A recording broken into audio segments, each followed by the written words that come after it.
Hey everybody. We're gonna hop right into the game here, but first I wanted to say thank you to my buddy Andrew for even the ability to make this video. I could not get the map myself at the time, but he was kind enough to get the map for me. But I wanted to preface this with something super important.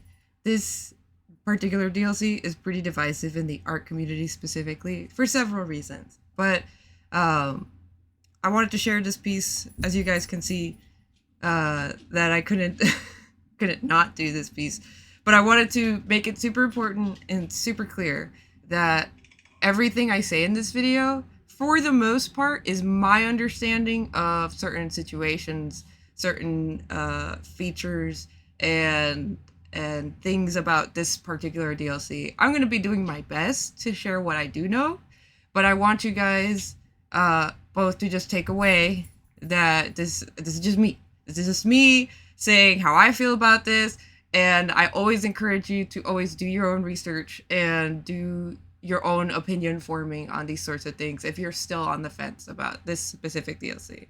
I don't expect to be doing a lot more of these opinion pieces, but I had some strong thoughts about this one. Not all negative, but like just in general. And I wanted to help inform a community that's I feel is sort of confused about it, as well as frustrated and excited in equal measure. So we're just gonna hop right into it, and yeah, we'll just start with that and go from there. It probably won't be a super long stream because I don't want to overload you guys, but there will be a lot to cover, so let's just get right into it. So, what is the Astraeos DLC? You can actually see the trailer playing over here. We're gonna keep that muted because what it happens is that it just layers over the map, the main menu music, and it gets really loud. But as you can see, there's a whole lot going on. You've got corrupted creatures, you got the King Titan, you got these crazy landscapes, right? And it's now an official ARK. You can see that there's story arcs, and it's separated into story arcs and arcs now. Astraeos is a non-canon DLC. So if you're wondering if it has anything to do with the story, it doesn't. It's a non-canon DLC managed by Nekadus, is my understanding. But is endorsed by Wildcard and sponsored by Nitrado. So you can buy this you can buy this on Steam and any major console marketplace. Sorry, my brain is really slow right now. I need to make sure I remove all these. I play with so many mods just to mess with things. We're gonna deactivate this for now because that way we load a little bit faster and I can show you guys the mod as it's intended. But yeah, I play with a lot of mods. Mods are probably one of the best things to come out of this game so far. Alright, so we're gonna hop single player. I was gonna show you guys the official network, and we're still gonna go there because I just gotta talk things out and work on things while I talk things out. But, some of you guys may be wondering how the map looks like, what to expect from it. So, the marketing about Astraeos was really interesting. Just create some random survivor. The marketing for Astraeos was really interesting in that it's the first official partner DLC for ARK. Now, that might not mean a whole lot right now, but so previously on ARK Survival Evolved, which was the UE 3.5 version of this, on ARK Survival Evolved, there were some... Hey! I'm trying to talk here! Oh.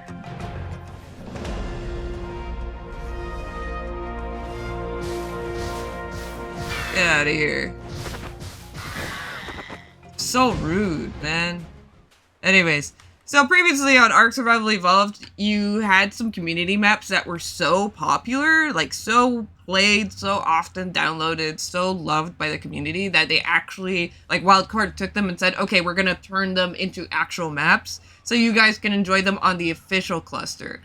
And these maps were always changed from their mod release to an official release on ASE in a format that Wildcard approved or needed to happen. So this meant that certain mod maps that had certain features on them maybe wouldn't have those features in their official release. Like Crystal Isles is a really big example, and Valguero as well. Those mod maps both originally had rock drake nests and rock drake locations, rock drake spawns that you could go in, get drake eggs, get out.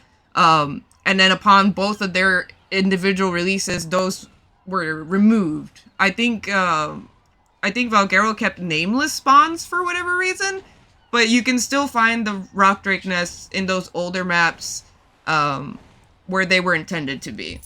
But that's just an example of what I mean. And what became a theme in ARK Survival Evolved was that every map that was released, a community map beyond, I think, the center and yeah, basically just the center, would have almost always an exclusive tame to it.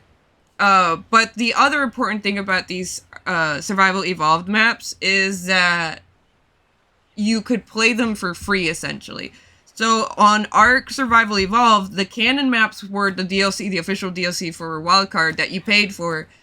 And you could go in and you would have some exclusive critters and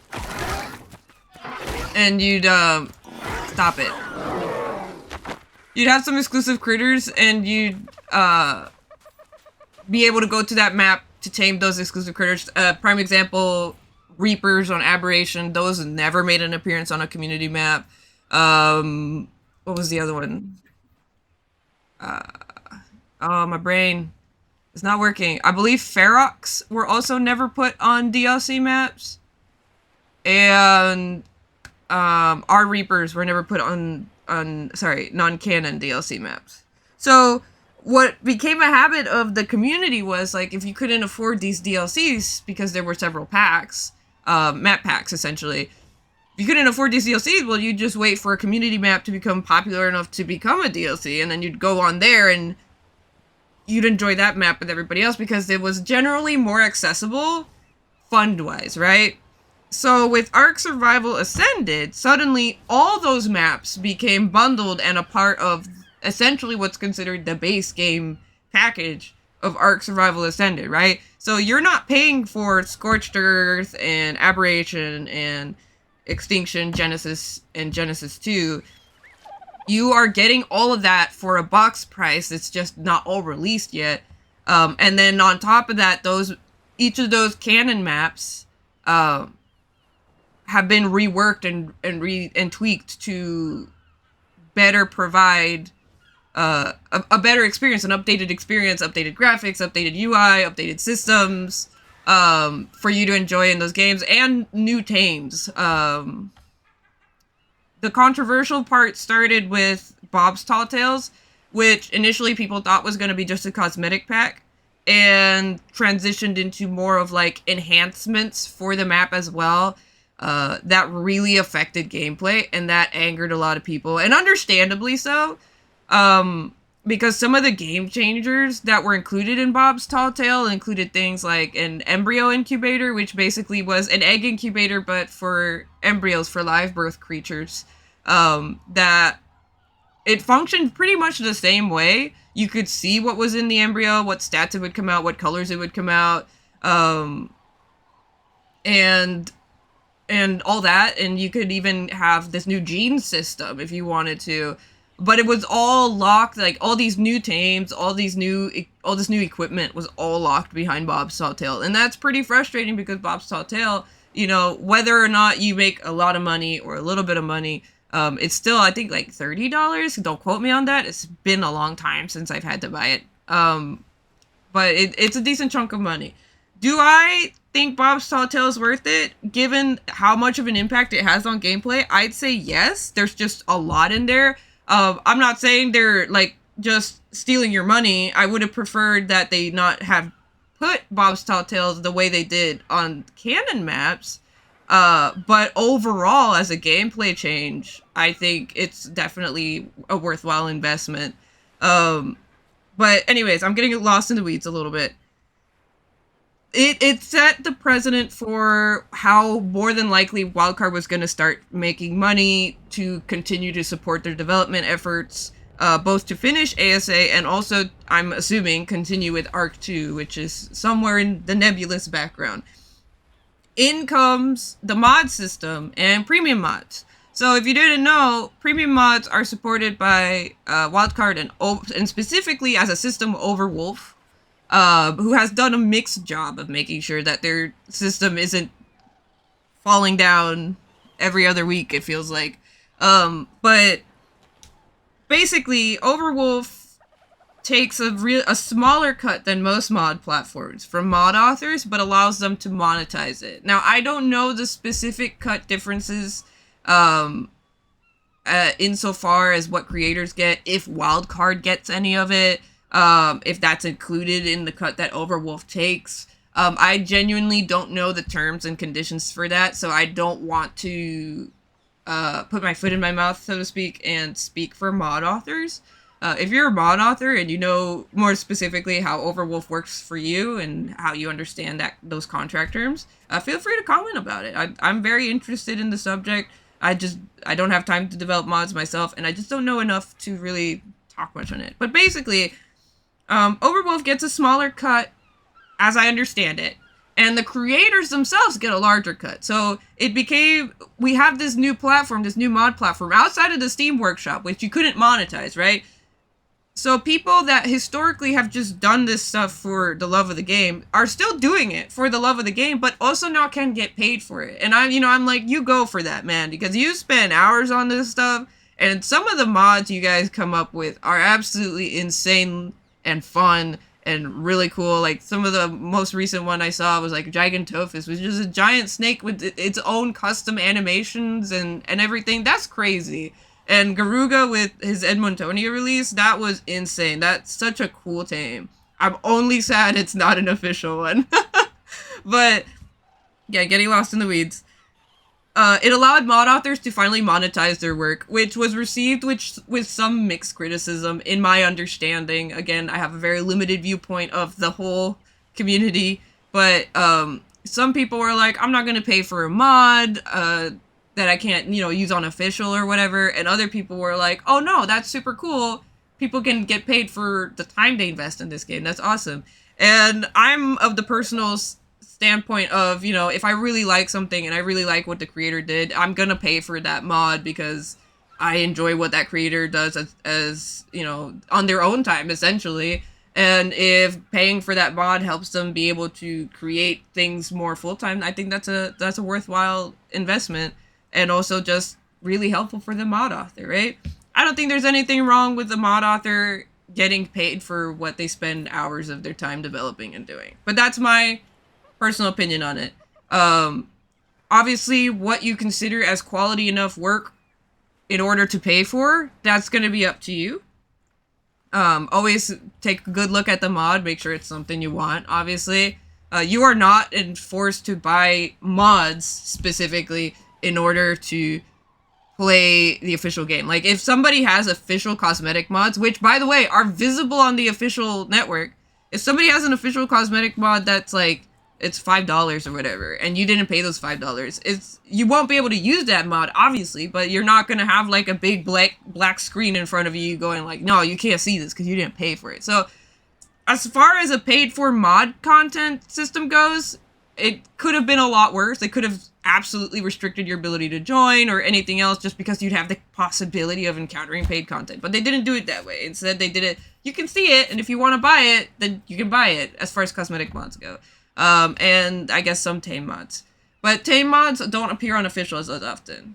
I probably should clarify as well. I'm going to be talking a lot in just general context, but also official network context. I want to inform people that maybe are on the fence, especially on the official network. Because when you're single player or unofficials, I feel that this doesn't matter as much to you. Like, it, not saying it doesn't affect you, but rather that I think when you're an unofficial or single player, you can find other ways to enjoy the content that you like that aren't as restrictive as the official network is. But again, getting lost in the weeds. So we got this premium mod system. We got people that can get monetized for it. We got new cosmetic mods, new tame mods and stuff coming out that are paid for, right? So what's the big deal, right? Okay, so okay, I'll just let it get through this because this is distracting.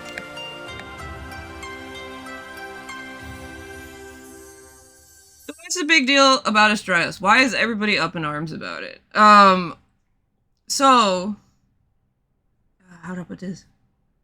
So Astraeos was announced as the first partner DLC for Wildcard, and what this means is that it's the first officially supported DLC map that, like, you can buy this map now on Steam Store, on Xbox Store, on PlayStation Store. It's the first officially supported DLC map that is managed more or less in terms of development by Necatus. That's my understanding of it.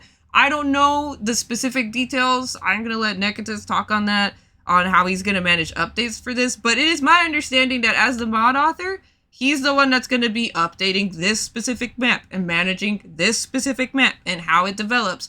But Wildcard, in turn, has officially endorsed it, and Shoutout has sponsored it so that it can be an official network map. So you can join this map on the official network, and stuff that you take off of it is available to you on other maps on the official network.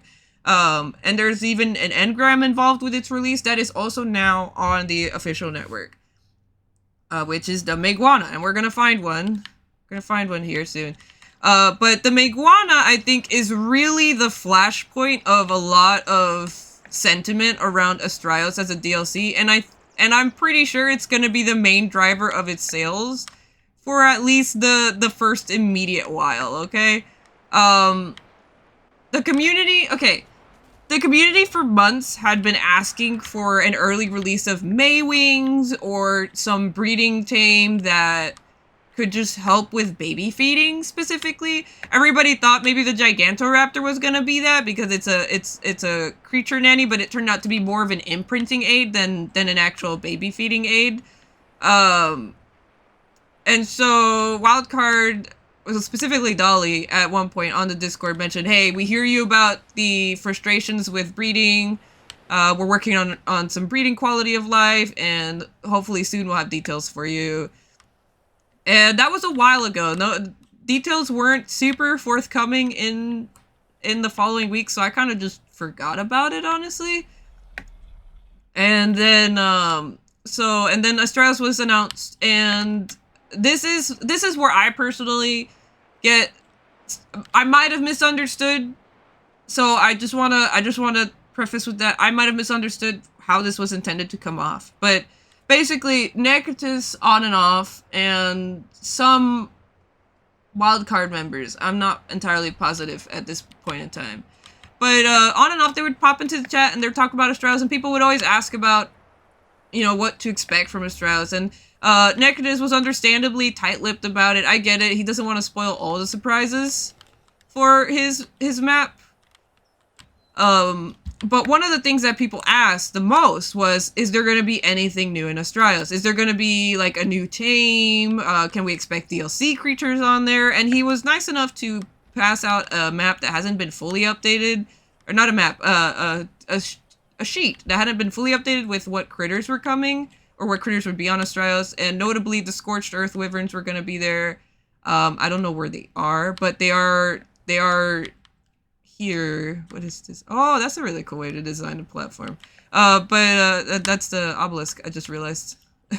Which is a really neat way to handle it. But yeah, he basically said, no, there's not going to be anything new. There's going to be some DLC creatures, and over time I want to add more to it.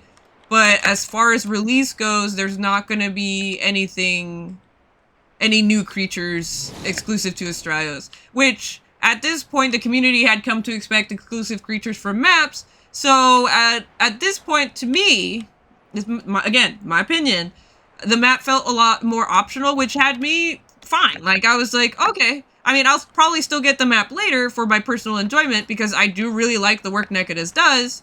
But at least now I don't feel like I'm missing out on something because I didn't fork over $15 more for an admittedly a game that I'm sure a lot of people already feels like nickels and dimes you with the Fantastic Tapes, the Bob's Tall Tales, the incoming Bob's True Tales, the incoming DLC, for Lost Colonies. So, like, I'm sure a lot of people were just getting tired of microtransactions. So, it was refreshing to me at the time to be able to think of this map as like, oh, it's really cool that Nekidus gets this sponsorship from Wildcard, and he's gonna earn some money from making this premium map, and his map is gonna be more officially supported, so hopefully he can just spend more time making mods if that's what he wants to do, which is cool. Like, that's great. I'm so happy for him. I'm so proud of him for what he achieved. But that's how I felt. I was like, okay, so I can just chill about this, and I can just get it a little bit later, and people can just go have their fun if they want to go find a base spot and have a chance at something.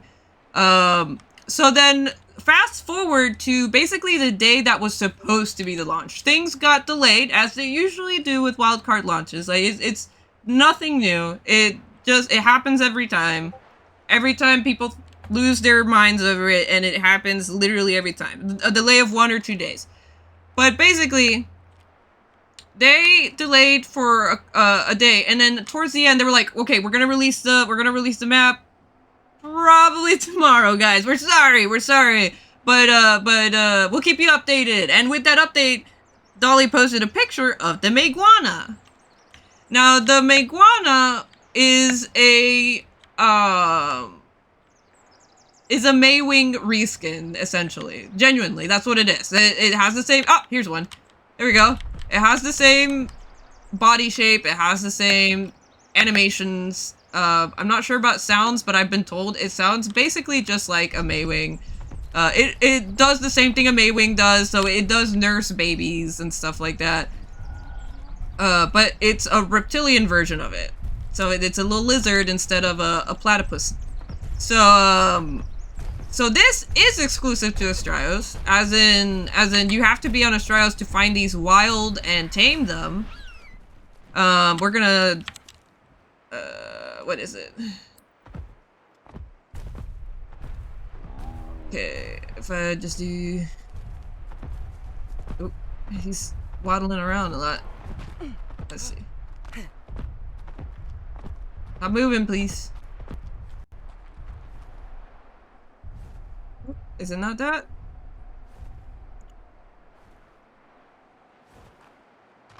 I don't remember the command right now.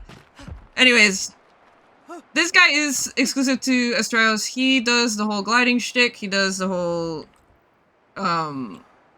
nursing shtick. There are some known bugs right now related to nursing effectivity, which is apparently tied to food now. Yes, oh. I can ride it because I'm on admin mode, but you need a saddle to ride this normally. There we go. So as you can see, huge gliding potential. It glides better than a Yeeling, it glides better than a Rock Drake, it glides better than anything else that glides in this game, honestly. Short of powered flight.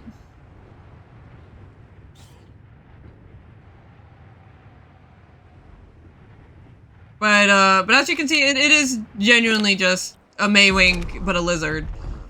Now, this is kind of what threw everybody into a tailspin, because a lot of the response was basically, oh, it was a mix of two things. If you bought the DLC, suddenly you were way more excited, because your map now does have an exclusive creature, and, you know, you're gonna get to enjoy this mod map, and support a creator, and also get a critter out of it. That's super cool. But if you were literally anybody else, this was, by and large, I should say, by and large, a frustrating development. The sentiment I've seen has basically been either people don't care, because they're breeders and will eventually buy one, or they're just gonna wait to buy one, or they care it a lot because they have this critter that they're basically not allowed to tame on a map that is non-canon, which historically, again, I want to remind you, it's been a while, historically, non-canon maps haven't been paid for. But again, we're in this new, not new game, but rather new game system where we can monetize premium mods. Again, I want to emphasize that this, at this point, isn't a mod anymore. It's an actual officially supported map, but you get the idea. It was frustrating for people for numerous aspects. Not only was this critter exclusive to this $15 map, but it was also a critter that, even if in different respects, for example, Maywing versus a May Lizard, it has been essentially asked for from the community since the game dropped, knowing that we were eventually going to get a breeding tame, but not wanting to wait until the release of Genesis 2, which is in 2026, to get it. So we've got this huge quality of life game changer that, much like Bob's Tall Tales, is locked behind a paywall, essentially. So people that didn't care about the map at all, like they just didn't want to be on the map, they didn't want to play it, now in some respect felt like they needed to get it in order to get a hold of this tame. So I wanted to clarify some misconceptions on that. You don't need Astraeos to use a Meguana. You don't need Astraeos to raise a Meguana. You don't need Astraeos to even learn how to make the saddle for a Meguana. You can functionally use the Meguana without ever owning Astraeos. The caveat is that the Meguana only naturally spawns on Astraeos. So if you want colors for the Meguana, if you want to hunt your own colors for the Meguana, if you want to hunt your own levels for the Meguana, if you want to tame your own Meguana, that's what you would need Astraeos for. But you don't need it for the specific purposes of using it, right? So this is where things get a little, I guess, strange feeling. So we have this map now that's out, and it's super cool, and it's got its own critter that people were told repeatedly was not going to happen, which I think is the other source of frustration. I know it was a source of frustration for me. So we got this map coming out that has a new critter, has a really cool theme. It's going to be maintained by Nekidus. I'm referring to it as a dynamic map, mostly because we're going to be seeing updates likely to its terrain, likely to its realms that are going to be added over time. So it's a map that's going to change over time, which is a marked difference from canon maps that once they're released, it's basically a lot of bug fixing, mesh fixing, for the most part, system fixing. You don't see major map changes. So I'm very curious to see how Nekidus will handle the updating structure for this. But yeah, so we got this new map, new critter, the map has extinction gameplay in it. So element veins, OSDs, and the King Titan. I want to clarify the King Titan bit because I think a lot of people are confused about that. It is a wandering King Titan that they introduced in Extinction, not the Ascension boss King Titan. So I'm not expecting to see Forest Titan, Ice Titan, or Desert Titan here, because those would be the bosses you would fight to fight the actual King Titan, the big guy that gives you the Homo Deus implant. So I don't think there's gonna be any Ascensions here. But it's the wandering King Titan, the one that when you kill it, it gives you an XP world bonus. So yeah, that was frustrating for people as well, because I mean, Extinction is a wasteland, and there's a really cool aesthetic that comes with a wasteland, but also this is a freaking pretty map. And not only is it a pretty map, it's got drops, which I've never seen in a DLC map before that I didn't mod in for like my single player file. It's got drops, it's got element veins, it's got the King Titan, it's got corrupted dinos in their own skin. Crazy, right? So a lot of people are now like, well, now I just feel paywalled from all this content for something, for like one thing, because a lot of people only wanted the Meguana. And that's basically been most of the uproar over this. And I genuinely hope you guys aren't chasing down negatives and being like, you did this, because it's 100% I don't feel it is his fault. I'm sure it isn't his fault. I'm sure this was probably like a last minute drop surprise, probably for him too, to an extent. And even if he knew, he likely wasn't able to tell anybody, which is fine. It happens. So just don't bother that guy. He's making a really cool map. Enjoy it. But I do think it was poorly handled as a reveal. I don't think it's helpful to have an insistence to the negative and then suddenly have a huge net positive in terms of gameplay in it, right? If it had been anything else, right, where it was like, oh, hey guys, you know, I know we said that there wasn't going to be anything new, but we managed to squeeze in this one last thing for you guys. And it had been anything else, like the seahorse that's on the mod, or the Draconis Glaucus, or like literally any other creature, a combat tame, utility tame, literally anything else, I don't think people would have been as heated as they were about this. Genuinely, I don't think they would have been as heated as they were about this, because the big polarizing factor of the Meguana is purely that it can feed babies. And that's all anybody has wanted for months now, just something to feed their babies so they can actually spend more time playing the game. And I can agree with that sentiment as somebody who doesn't get a whole lot of time to play, that I would have wanted this guy on just the general officials network as a random spawn even. But it's here. Now, it's, again, not all negatives. The good thing is that the Meguana, even though the actual creature is exclusive to Astraeos, the actual taming of the creature, the colors and all that is exclusive to Astraeos, the good news is that you can use it on the official network in any other server. You can breed it without needing to buy Astraeos. You do not, again, I want to repeat that, you do not need to buy Astraeos to use the Meguana. You do not need to buy Astraeos to make the saddle. You do not need to buy Astraeos to breed the animal or claim it. None of that. You only need Astraeos if you genuinely, on your own time, just want to go out and tame your own Meguanas. Which I'm a huge tamer, so I love taming my own critters. But if you want to go and tame your own Meguana, if you want to go hunt for colors on a Meguana, if you don't want to spend your time grinding tech for a breeder to give you a Meguana,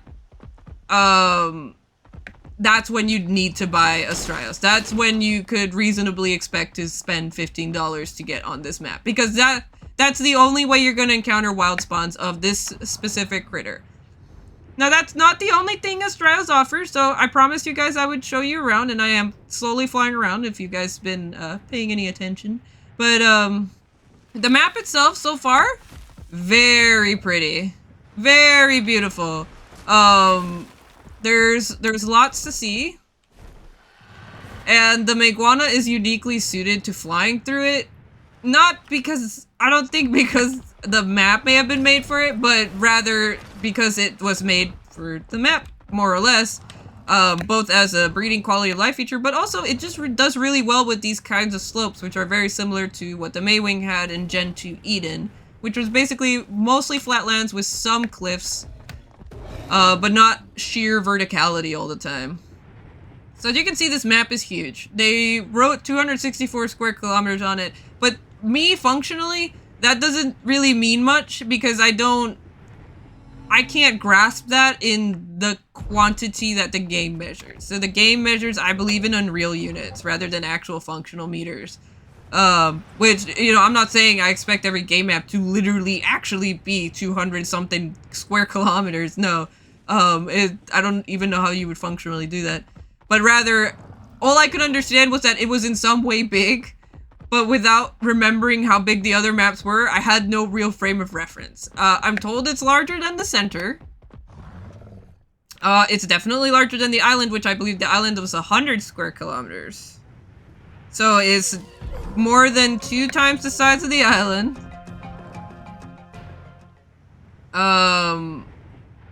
And look at this. It's pretty. Like, I have to give him props. He does good jobs whenever he makes a map. And these crystals glow at night, which is really cool. And there's like pretty cherry trees everywhere. But there's something I noticed while playing on officials that I wanted to bring up as well. We're gonna go to the official network in just a second, but I noticed that in this map, there is so many places that you can have a pretty spot, you can have a beautiful view, and access to water and access to a bunch of things, materials and stuff. There's so many places to build a beautiful base on that you don't feel restricted, especially in a setting like PvE on officials where you're competing with you don't know how many people rotating out to get a spot. So like if you wanted just a wide flat base, you could build here, but if you wanted a view of that statue, you could build above the statue or on the cliff right across from it. Like there's ruins here. There's ruins in a lot of the places, which tend to be a real hotspot for players. Cherry trees, which are my personal favorite.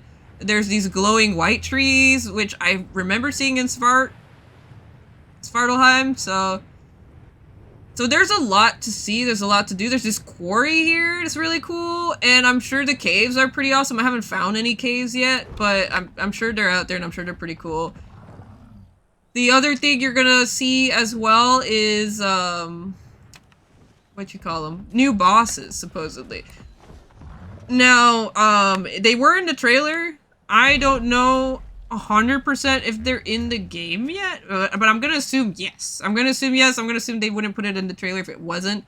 There's just a lot up in the air for me about this map that I don't have enough experience with it to say otherwise. But there's like a Gorgon and a Cyclops and a Minotaur that I've seen so far, and there might be more in the future. I don't know if it's gonna be like, that's a cool tech, Rex. I don't know if it's gonna be like, what you call them?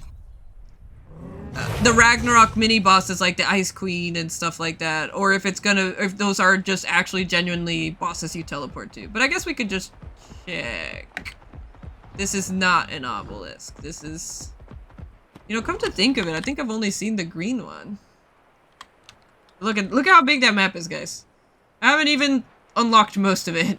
Oh, and there is one more feature that if you're playing Astraeos, you're gonna want to know about, and that's the realm teleportation feature. We're just gonna leave this guy here. So world teleportation lets you get across the map quickly, just like, oh, my brain. Fjordur. So if you played Fjordur, you're gonna be familiar with the system. If you played Genesis, you're gonna be familiar with the system. But essentially, you pick a spot, you teleport to it, and then you can just wander around. Now, I believe there was a somewhat similar feature in the center before it released, and then it got removed, but I could be wrong. For some reason, I'm remembering a teleportation feature on the center, and again, my memory is awful, so... Oh, so as you can see, my Meguana did not fly with me. He did not want to come with me. But we're in a new portion of the map now, which is closer to the swamp. Now, a lot of people I've seen on official have been spawning on the swamp. I haven't seen any Meguana taming videos, so I have no opinion on this, but I'm gonna assume it's probably where the Meguana is spawning the most. Now, I've seen the Meguana spawn in areas that isn't this, like I've seen them on top of mountains and stuff, but I'm gonna assume that most people want this area because it's likely a Meguana spawn. Oh, there's Rhinios here. I didn't know about that.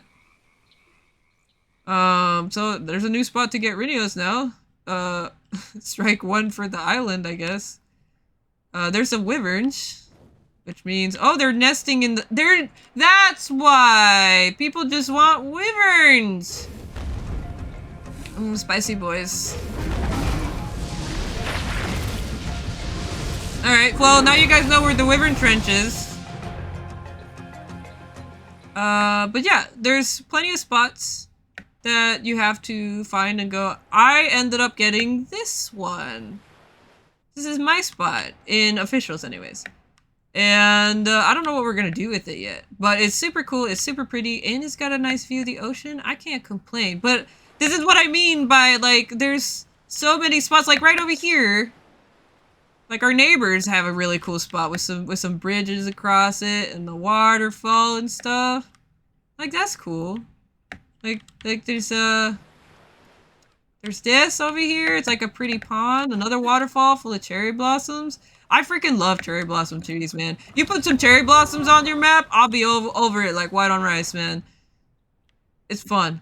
But anyways, that's enough of the single player map. We've seen quite a bit of it. And I've shared basically all of my opinions. We're going to talk a little bit about official maps and what you can expect on it versus the unofficial variant or the mod variant, which I'm not sure exists anymore. I don't take my word for it though. Oh, look at this place. Look at this place, man. Woo! Is this buildable? Wow, it's pretty. That's pretty, that's cool. Yeah. Alright. Let's get out of here. We're gonna look at the official listing here in a minute. And, so, as you can see, there's a notable difference in Astraeos versus any other map on the game right now. Astraeos has 100 player slots. I have no idea what this means. I'm just speculating here, but it could mean that they're testing new hardware. They're testing the ability to have more players on a server. I'm gonna tentatively just assume that this is gonna be just an Astraeos situation where the map is so massive, frankly. I would not be surprised that they had to step up the hardware requirements for it to run it, which would kind of in essence mean more player slots, but I don't know how Nitrado handles player slot allotments, so I'm not gonna speculate too heavily on that. I don't know enough about server management or any of that, so again, everything I say, grain of salt. This is all, I can't stress this enough, this is all my opinion. And so we're here on officials, we're here on my spot. My spotty spot. And you can see the crystals glowing. It's so freaking pretty, guys. It's so pretty. So unbelievably, insanely pretty. It's probably not going to be a main base for me, but I do want to do something with it. I just don't know what. Maybe a vacation rental. Who knows? But yeah. So my final thoughts on Astraeos essentially is it worth your money? This is gonna annoy a lot of people. It depends. I'm gonna say it depends for a couple reasons. If you genuinely want to either support a mod author or you're starved for content, you want a new spot to base build that's maybe new or different, any of those reasons essentially, do you want to tame the Maguana essentially, then yes, get Astraeos. I think it's absolutely worth the $15. You got a huge map. If you're a single player or unofficial player, even more so, you get a huge map that's constantly maintained by Necadus, or improved by Necadus, and it's beautiful, it's gorgeous, plenty of spots to build, adventures to be had, new bosses, extinction material as well in terms of drops and element veins, so element's probably not going to be an issue outside of boss. Like, you don't have to depend on a boss to fuel your generator. Absolutely 100% worth it, and that includes for official players as well. If you're an official player and you just want a place that has an easy to maintain area for your base and your stuff, but it's also pretty, Astraeos is definitely worth the $15. If you're somebody who only wants to make Guana, like you do not care about the map, you do not care about the appearance, you do not care about the bosses or any of that happening there, you literally just want the Maguana to do whatever you're doing on any other server, better wait for the breeders. I'm like, you're gonna be paying $15 for the ability to tame a critter that people are gonna super breed anyways and produce higher level stat tames. So if you do not care about this map, you do not care to build on it, you do not care to play on it, it's wow, this is so pretty. Wow, I'm glad I got to see this. That's all I needed. I just needed to see it. Job done. You saw it through my stream. You saw it. You decided you didn't want to play this. Okay, then no. Astraeos is not worth it for you. I would not pay $15 just to tame this, even though, like, I've done fantastic tames. The benefit of fantastic tames has been that I can find them on multiple maps. I'm not saying I 100% agree with paying $5 just for the ability to tame something. I do get a little bit aggravated with the increasing amount of tames that I have to pay, you know, a little bit out to be able to play with that get added to maps. But overall, I wouldn't pay $15 just to tame a Maywing.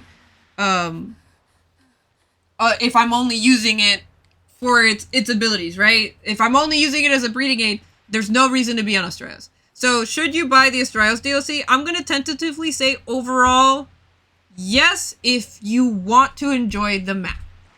If you want to enjoy the map, and I think that's how the creator feels about it as well. If you want to enjoy the map, then yeah, 100% get it. If you're gung-ho about taming your own Maywing, if you want to check out new bosses, if you want to play extinction content or just have a new base spot that's easy to maintain, yes, get Astraeos. I feel the positives outweigh the negatives. If you only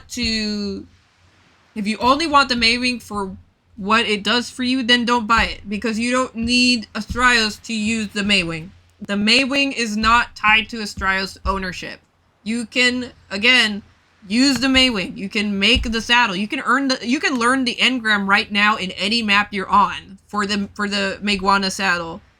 You can use the Meguana, you can breed it, you can ride it, you can have its abilities available to you, open its inventory, everything, all of it. You don't need Astraeos to do it. So just wait for a breeder to get it for you if you just don't have the money to get this map, or you don't want to spend the money to get this map. Me, again, I initially didn't even have this map.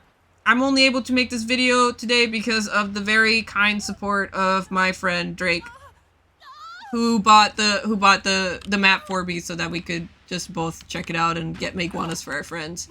So yeah, that kind of concludes my thought process on this. I'm probably just gonna chill out, work on building a base, and taking it one day at a time.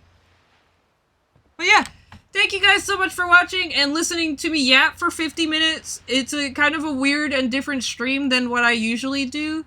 And you know, I just had some pretty strong thoughts about this. I wanted to share them. If you listened anywhere near this far, congratulations. You can have a cookie. That cookie is all yours. But yeah, thank you guys so much for watching. If you like my content, I can't guarantee I'm going to do more opinion pieces like this, but I might, especially as ARK continues to evolve into a very interesting, changing game.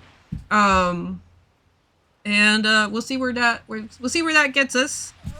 But thank you so much for watching, guys. Good job, Nekadis. If you see this video, I doubt you will, but if you see it, I'm very proud of you. I'm very glad that you got your map out there. I'm super excited for you and what this means for you in the future. I have no idea what that looks like for you. I would be like in a daze if this happened to me in any respect. So seriously, man, great job. Keep up the good work. I look forward to seeing how you develop this map. Big shout out to my Cookie Club members as well. It's through Cookie Club members like Melanie that I get to continue checking out different things on different games and being able to produce content for you guys even in these difficult times. So if you want to consider supporting me through Cookie Club, I deeply appreciate that you would care about my content enough for that. You can check it out at ko-fi.com/mipachan. You get a little special role on the Discord and your own special little channel, and my eternal appreciation and shoutouts on stream. If you don't want to be part of the Cookie Club, but you do like Saika and you want to have some really cool merch, you can check out my merch store, the Myth and Veil Trading Company, with a link on my About Me page. It is up and open and available with all sorts of merchandise for Saika, but also some new custom belt options that are handmade by yours truly. Leather belts to dragon scale belts. You want to look cool? You want to get ready for Ren season? Or you just want something that's a little bit different on the business side? I got you covered. Um, but yeah, that's all I have for you guys today. Thank you so much. Have a great day. Stay safe. Have fun. And I'll see you around the different worlds.